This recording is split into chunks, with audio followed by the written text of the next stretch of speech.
मेरे सभी दर्शकों को मेरा जय गुरुदेव प्रणाम, जय श्री राम। मेरे इस चैनल ज्ञान ध्यान कल्याण में आप सबों का स्वागत है। आप सबों पर और आपके पूरे परिवार पर आपके गुरु और आपके ईश्वर की असीम कृपा बनी रहे। आइए इस वीडियो में हम लोग 12 ज्योतिर्लिंगों में से प्रथम ज्योतिर्लिंग सोमनाथ ज्योतिर्लिंग के प्रादुर्भाव की कथा के बारे में जानते हैं। सोमनाथ ज्योतिर्लिंग सौराष्ट्र में बिल्कुल समुद्र के किनारे स्थित है। सोमनाथ ज्योतिर्लिंग के प्रादुर्भाव की कथा शिव पुराण के कोटि रुद्र संहिता में वर्णित है।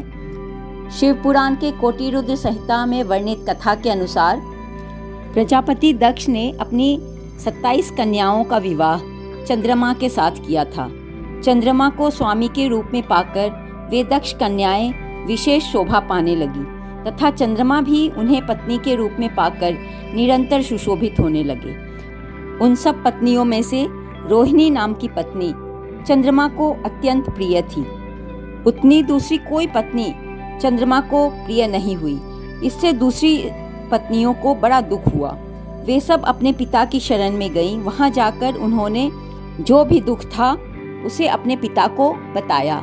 यह सब सुनकर दक्ष भी दुखी हो गए और चंद्रमा के पास आकर शांतिपूर्वक बोले, हे कलानिधे, तुम निर्मल कुल में उत्पन्न हुए हो।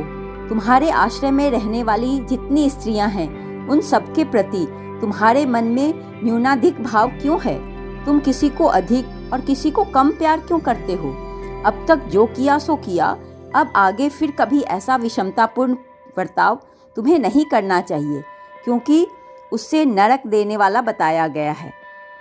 प्रजापति दक्ष अपने दामाद चंद्रमा से स्वयं ऐसी प्रार्थना करके घर को चले गए। उन्हें पूर्ण निश्चय हो गया था कि अब फिर आगे ऐसा नहीं होगा। पर चंद्रमा रोहिणी में इतने आसक्त हो गए थे कि दूसरे किसी पत्नी को उतना प्रेम नहीं कर पाए। इस बात को सुनकर राजा दक्ष पुनः दुखी हुए और फिर स्वयं आकर चंद्रमा को उत्तम नीति से समझाने तथा न्यायोचित वर्ताव के लिए प्रार्थना करने लगे। प्रजापति दक्ष फिर चंद्रमा से बोले, सुनो, मैं पहले अनेक बार तुमसे प्रार्थना कर चुका हूँ, फिर भी तुमने मेरी बात नहीं मानी, इसलिए आज श्राप देता हूँ कि तुम्हें क्षय रोग हो जाए। राजा दक्ष के कहते ही क्षण भर में चंद्रमा क्षय रोग से ग्रस्त हो गए। उनके क्षीण होते ही उस समय सब ओर महान हाहाकार मच गया। सभी देवी देवता और ऋषि कहने लगे कि हाय हाय, अब क्या करना चाहिए? चंद्रमा कैसे ठीक होंगे? मुनि इस प्रकार दुख में पड़कर वे सब लोग विह्वल हो उठे। चंद्रमा ने इंद्र आदि सब देवताओं और ऋषियों को अपनी अवस्था सूचित की। तब इंद्र आदि देवता तथा वशिष्ठ आदि ऋषि मुनि ब्रह्मा जी की शरण में गए। सभी देवी देवताओं और ऋषि मुनियों की बात से सुनकर ब्रह्मा जी ने कहा, देवताओं, जो हुआ सो हुआ, अब वह निश्चय ही पलट नहीं सकता, अतः उसके निवारण के लिए मैं तुम्हें एक उत्तम उपाय बताता हूँ। ध्यान पूर्वक सुनो। चंद्रमा देवताओं के साथ प्रभास नामक शुभ क्षेत्र में जाएं और वहाँ मृत्युंजय मंत्र का विधि पूर्वक अनुष्ठान करते हुए भगवान शिव की आराधना करें। अपने सामने शिवलिंग की स्थापना करें और वहाँ प्रतिदिन तपस्या करें। इससे प्रसन्न होकर भगवान शिव उन्हें क्षयरहित कर देंगे।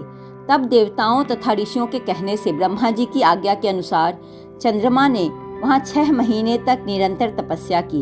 मृत्युंजय मंत्र से भगवान वृषभ ध्वज का पूजन किया। 10 करोड़ मंत्र का जाप और मृत्युंजय का ध्यान करते हुए चंद्रमा वहाँ स्थिर चित्त होकर लगातार खड़े रहे। उन्हें तपस्या करते देख भक्त वत्सल भगवान शंकर प्रसन्न हो उठे और उनके सामने प्रकट हो गए और अपने भक्त चंद्रमा से बोले, चंद्रदेव, तुम्हारा कल्याण हो। तुम्हारे मन में जो भी कामनाएं हैं वह बताओ, मैं प्रसन्न हूँ। तुम्हें संपूर्ण उत्तम वर प्रदान करूँगा। चंद्रमा फिर बोले, हे देवेश्वर, यदि आप प्रसन्न हैं तो मेरे लिए क्या असाध्य हो सकता है? आप मेरे शरीर के इस क्षय रोग का निवारण कीजिए। मुझसे जो भी अपराध बन गया हो उसे क्षमा कीजिए। तब भगवान शंकर ने कहा, हे चंद्रदेव, एक पक्ष में प्रतिदिन तुम्हारी कला क्षीण होगी और दूसरे पक्ष में फिर वह निरंतर बढ़ती रहे।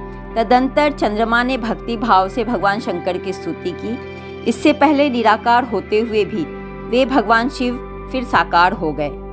देवताओं पर प्रसन्न होकर उस क्षेत्र के महात्म्य को बढ़ाने तथा चंद्रमा के यश का विस्तार करने के लिए भगवान शंकर उन्हीं के नाम पर वहाँ सोमेश्वर कहलाए और सोमनाथ के नाम से तीनों लोकों में विख्यात हुए।